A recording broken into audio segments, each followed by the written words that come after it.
Everyone, কেমন আছেন সবাই? আশা করি সবাই ভালো আছেন। আমিও ভালো আছি। আমার একটি মিনি ব্লগে আপনাদেরকে স্বাগত জানাই। জামাই ষষ্ঠীর দিন শুধু জামাইদের তো ষষ্ঠী নয়, সমস্ত মাকেই আগে ষষ্ঠী পালন করতে হয়। আর ষষ্ঠী পালন করার জন্য আমরা গোপাল ঠাকুরকে নিয়ে চলে গেছিলাম ষষ্ঠীতলায়। কী ভাবছেন যে গোপালকে নিয়ে কেন যাচ্ছি?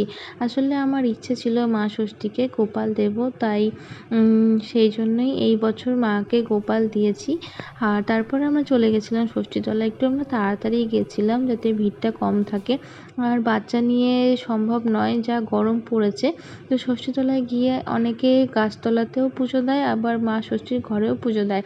কারণ যে যেভাবে পালন করে। আমি তো কৃষ্ণনগরে, ওখানে তো কোনো মা ষষ্ঠীর মূর্তি পুজো হয় না, সবাই গাছতলায় পুজো দেয়, সেখানেই দিয়েছি। কিন্তু এইবার আমি মা ষষ্ঠীর কাছে পুজো দিলাম।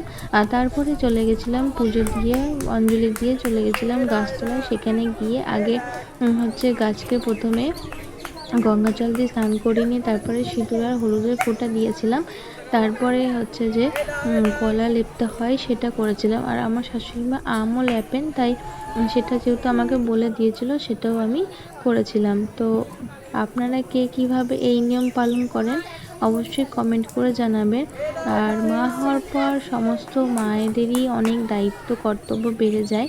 তো আমারও জীবনটা অনেকটাই বাবু হওয়ার পর পাল্টে গেছে। অনেক কিছু জানতাম না, জেনেছি, শিখেছি।